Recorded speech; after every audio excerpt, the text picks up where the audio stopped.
नमस्कार। आज हम प्रश्नोत्तर करेंगे झारखंड बोर्ड क्लास 7 भाषा मंजरी का। पाठ 5 है। चैप्टर का नाम है पोठी, जिसके लेखक हैं वाल्टर भेंगरा तरुण। आइए प्रश्नोत्तर शुरू करते हैं। पाठ से पहला प्रश्न है, बुधन क्यों खुश था? तो पहला प्रश्न का उत्तर होगा, बुधन इस कारण खुश था कि रात में अच्छी बारिश हुई थी, जिससे गांव के दोहर से निकले नाले में पानी भर जाएगा और नदी में मछलियां खेतों की ओर आ जाएगी। नेक्स्ट प्रश्न है कि उसे नींद क्यों नहीं आ रही थी? तो होगा, वह सुबह जल्दी उठकर मछली पकड़ने जाना चाहता था, इसलिए उत्साह के कारण उसे नींद नहीं आ रही थी। देखिए, अब दूसरा प्रश्न की ओर आगे हैं। प्रश्न है कि बुधन का आदर्श उसका बड़ा भाई क्यों था? तो इस प्रश्न का उत्तर होगा कि बुधन का आदर्श उसका बड़ा भाई मंगल इसलिए था क्योंकि उसके पिता के निधन के बाद मंगल ही उसका मार्गदर्शन करने लगा था। उसने बुधन को खेती बाड़ी, पशुपालन और मछली पकड़ने के सभी गुर सिखाए थे। मंगल ने हमेशा उसे अपने साथ रखा और उसे जीवन के महत्वपूर्ण कार्यों की जानकारी दी। अब हम तीसरे प्रश्न की ओर आते हैं। प्रश्न है, अब लोग खेती बाड़ी क्यों नहीं करना चाहते हैं? लिखिए। तो तीसरे प्रश्न का उत्तर होगा कि अब लोग खेती बाड़ी इसलिए नहीं करना चाहते क्योंकि देखिए, पहला पॉइंट है, खेतों में पहले की तरह उपज नहीं हो रही है। दूसरा पॉइंट है, रासायनिक उर्वरकों और कीटनाशकों के अधिक प्रयोग से मिट्टी की उर्वरता कम हो रही है। तीसरा पॉइंट, मौसम में बदलाव आ रहा है, जिससे फसलें कभी सूखे तो कभी आंधी तूफान की चपेट में आ जाती हैं। चौथा पॉइंट है कि खेती से होने वाली आमदनी अब ज़रूरतों को पूरा करने के लिए पर्याप्त नहीं है, इसलिए लोग शहरों में काम करने जाने लगे हैं। कि अब चौथे प्रश्न की ओर आते हैं। प्रश्न है, खेतों से छोटी मछलियां क्यों गायब हो रही है? उन्हें किस प्रकार बचाया जा सकता है? तो इस प्रश्न का उत्तर होगा कि खेतों से छोटी मछलियां इसलिए गायब हो रही है क्योंकि किसान अब गोबर खाद की जगह रासायनिक उर्वरकों का प्रयोग करने लगे हैं। कीटनाशकों और रासायनिक स्प्रे के कारण पानी जहरीला हो रहा है, जिससे मछलियां मर रही हैं। मछलियों को बचाने के लिए निम्न उपाय किए जा सकते हैं। आंसर होगा कि खेतों में जैविक खाद का प्रयोग बढ़ाना चाहिए।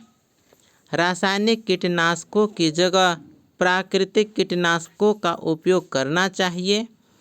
जल स्रोतों को साफ और प्रदूषण मुक्त रखना चाहिए। अब हम पाठ से आगे का प्रश्नोत्तर करेंगे। देखिए, पाठ से आगे का प्रश्न है कि बुधन का सबसे अधिक लगाव अपने बड़े भाई मंगल से था। आपका भी लगाव अपने घर में किसी न किसी से होगा। आपको उनसे लगाव क्यों है? लिखिए। ठीक है, तो सभी व्यक्ति का अपना अपना लगाव होता है। किसी का भाई से, किसी का माता से, किसी का पिता से, बहन, दादा दादी। ठीक है, तो मुझे अपने माता पिता, भाई बहन, दादा दादी किसी एक के साथ से सबसे अधिक लगाव है, क्योंकि वे मुझे प्यार और देखभाल देते हैं। जब भी मैं किसी परेशानी में होता हूँ, वे मेरी मदद करते हैं और मुझे सही मार्ग दिखाते हैं। उनके साथ बिताया समय मेरे लिए बहुत खास होता है।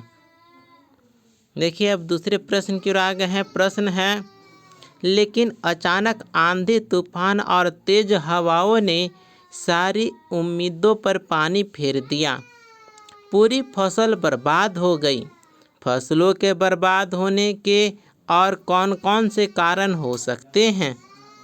तो दूसरे प्रश्न का उत्तर होगा, फसलों के बर्बाद होने के अन्य कारण निम्नलिखित हो सकते हैं। देखिए, कौन कौन सा कारण हो सकते हैं? सूखा पड़ जाना, अधिक बारिश के कारण फसल का गल जाना, ओलावृष्टि या बाढ़ आ जाना। ठीक है। उसके बाद है कीटों और टिड्डियों का आक्रमण, मिट्टी की उर्वरता का कम हो जाना, ये सभी कारण हैं। देखिए, अब हम तीसरे प्रश्न की ओर आ गए हैं। प्रश्न करता है कि मंगल दादा गांव छोड़कर शहर में काम करने चले गए। गांव छोड़कर उनका शहर जाना उचित है? तर्क सहित उत्तर दीजिए। तो तीसरे प्रश्न का उत्तर होगा, मंगल दादा का गांव छोड़कर शहर जाना परिस्थितियों के अनुसार उचित था। गांव में खेती से पर्याप्त आय नहीं हो रही थी, जिससे परिवार का गुजारा मुश्किल हो गया था। ऐसे में जीविका के लिए शहर जाकर काम करना आवश्यक हो गया। हालांकि यदि गांव में ही रोजगार के साधन उपलब्ध कराए जाए तो पलायन को रोका जा सकता है। अब हम तीसरे प्रश्न के बाद चौथे प्रश्न की ओर आ गए हैं। प्रश्न करता है कि जब रासायनिक उर्वरक और कीटनाशक का चलन नहीं था, तब किसान किस प्रकार के खाद का प्रयोग किया करते थे? तो चौथा प्रश्न का उत्तर होगा कि जब रासायनिक उर्वरकों का चलन नहीं था, तब किसान निम्न प्रकार के प्राकृतिक खादों का उपयोग करते थे। गोबर खाद, हरी खाद, खेतों में हरी घास या पत्तियां डालकर, नीम, करंज और सिंदुआर के पत्तों का रस कीटनाशक के रूप में, जैविक खाद जैसे केचुआ खाद, पत्तियों का सड़ाकर बनाई गई खाद, ये सभी खाद का उपयोग किया जाता था पहले के ज़माने में। अब आइए पांचवें प्रश्न की ओर। प्रश्न है, आज खेतों में रासायनिक उर्वरक और कीटनाशक का प्रयोग खूब हो रहा है, क्या यह उचित है? अपने विचार लिखिए। तो इस प्रश्न का उत्तर होगा कि खेतों में रासायनिक उर्वरकों और कीटनाशकों का अधिक प्रयोग उचित नहीं है, क्योंकि देखिए, पहला पॉइंट होगा, इससे मिट्टी की उर्वरता धीरे धीरे समाप्त हो जाती है।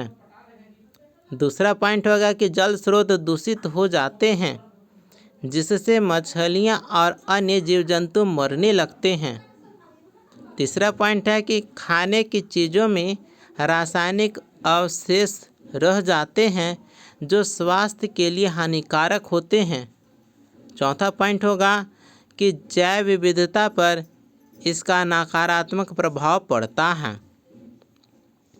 इसलिए किसानों को जैविक खेती अपनानी चाहिए, जिससे मिट्टी और पर्यावरण दोनों सुरक्षित रहे। अब हम अनुमान और कल्पना से प्रश्न उत्तर करेंगे। देखिए, पहला प्रश्न है कि यदि खेतों में रासायनिक उर्वरक और कीटनाशक का प्रयोग नहीं किया जाए तो क्या होगा? तो इस प्रश्न का उत्तर होगा, यदि खेतों में रासायनिक उर्वरकों और कीटनाशकों का प्रयोग नहीं किया जाए तो देखिए कौन कौन सा चीज़ होगा। पहला पॉइंट, मिट्टी की उर्वरता लंबे समय तक बनी रहेगी। दूसरा पॉइंट, खेतों में प्राकृतिक जैव विविधता बनी रहेगी। तीसरा पॉइंट, नदियों और तालाबों में मछलियों और अन्य जीव सुरक्षित रहेंगे। और चौथा पॉइंट है लोगों को शुद्ध और स्वास्थ्यवर्धक भोजन मिलेगा। देखिए अब दूसरा प्रश्न की ओर आ गए हैं। प्रश्न है कि यदि गांव के अधिकांश लोग शहरों में ही काम करने चले जाएं तो गांव और शहरों के जीवन पर क्या क्या प्रभाव पड़ेगा। तो दूसरा प्रश्न का उत्तर होगा कि यदि गांव के अधिकांश लोग शहरों में काम करने चले जाएं तो गांव पर प्रभाव क्या पड़ेगा। देखिएगा कि खेत खाली हो जाएंगे और खेती प्रभावित होगी। गांव की परंपराएं और संस्कृति धीरे धीरे खत्म हो सकती हैं। पशुपालन और ग्रामीण उद्योग भी खत्म हो सकते हैं। इससे शहरों पर क्या प्रभाव पड़ेगा ये देखिएगा कि जनसंख्या अधिक होने से बेरोजगारी बढ़ेगी, बस्तियां बढ़ेगी जिससे शहरों में जगह की कमी होगी, प्रदूषण और ट्रैफिक की समस्या बढ़ जाएगी। अब हम तीसरे प्रश्न की ओर आते हैं। प्रश्न है कि कहानी का शीर्षक पोथी क्यों रखा गया है। आप कहानी का कोई अन्य शीर्षक सोचकर लिखिए। तो आंसर होगा कि कहानी का शीर्षक पोथी इसलिए रखा गया है क्योंकि यह मछली गांव की जैव विविधता का प्रतीक है। यह छोटी सी मछली खेतों और नदियों में होने वाले बदलावों को दर्शाती है। इस कहानी का अन्य शीर्षक हो सकता है बदलता गांव, खेतों की पुकार, बुधन की चिंता। ये सभी अन्य शीर्षक हो सकते हैं। देखिए अब चौथा प्रश्न है कि यदि अधिकांश लोग खेती बाड़ी करना छोड़ दें तो क्या होगा। तो इस प्रश्न का उत्तर होगा कि यदि अधिकांश लोग खेती करना छोड़ दें तो देखिएगा पहला पॉइंट है कि अनाज और सब्जियों की कमी हो जाएगी। दूसरा पॉइंट खाद्यान्न के लिए पूरी तरह उद्योगों और विदेशों पर निर्भर रहना पड़ेगा। तीसरा पॉइंट ग्रामीण अर्थव्यवस्था कमज़ोर हो जाएगी। चौथा पॉइंट गांवों में बेरोजगारी बढ़ जाएगी। अब हम इसके आगे भाषा संदर्भ से प्रश्नोत्तर करेंगे कि पाठ में ऐसे अनेक शब्दों का प्रयोग हुआ है जिनका प्रयोग झारखंड की स्थानीय भाषा में खूब होती है, जैसे कुमनी, झोरी, सरई, तियन आदि। आप कहानी में आए ऐसे शब्दों को खोजकर लिखिए और उनका हिंदी रूप पता कीजिए। तो देखिए आंसर होगा कि पाठ में आए झारखंडी शब्द और उनके हिंदी रूप इस प्रकार से हैं। देखिए एक साइड में है स्थानीय शब्द और दूसरी साइड है हिंदी रूप। ठीक है, तो कुमनी का हिंदी रूप होता है मछली पकड़ने की जाल। झोरी का मतलब होता है जाल। सरई का मतलब है पेड़ की टहनी। तियन का अर्थ है सब्जी पकाने की विधि। इसके बाद दूसरा प्रश्न है कि रात में अच्छी बारिश हुई थी। ऊपर के वाक्य में रात अच्छी बारिश हुई शब्दों का प्रयोग हुआ है। जब यह शब्द वाक्य के बाहर है यानी स्वतंत्र है तब ये शब्द है, किंतु जब वाक्य में प्रयुक्त होते हैं तो पद कहलाते हैं, जैसे बारिश शब्द भी है और पद भी। ठीक है, तो प्रत्येक वाक्य में पदों का एक क्रम होता है। हिंदी में सही पद क्रम प्राय निम्नलिखित प्रकार से होता है, जैसे कर्ता, गौण कर्म, मुख्य कर्म और क्रिया। किंतु कभी कभी किसी पद विशेष पर बल देने के लिए या अर्थ में विशिष्टता लाने के लिए पदक्रम में परिवर्तन किया जाता है। नीचे लिखे वाक्यों को पढ़िए और बताएं कि किस वाक्य में किस पद का क्रम परिवर्तित हुआ है। ठीक है, तो दूसरा प्रश्न है, तो दूसरे प्रश्न का देखिए कि वाक्य में पदक्रम परिवर्तन को बताना है। तो पहला देखिए नहीं ध्यान दिया मैंने, तो इसमें सही पदक्रम होगा कि मैंने ध्यान नहीं दिया। दूसरा है कि झपट पड़ी वह उसकी ओर, इसका सही पदक्रम होगा कि वह उसकी ओर झपट पड़ी। इस प्रकार से सही पदक्रम कर सकते हैं। और ये चैप्टर नंबर 5 पोथी का प्रश्नोत्तर यहीं पर कंप्लीट होता है। मिलते हैं अगले वीडियो में। धन्यवाद।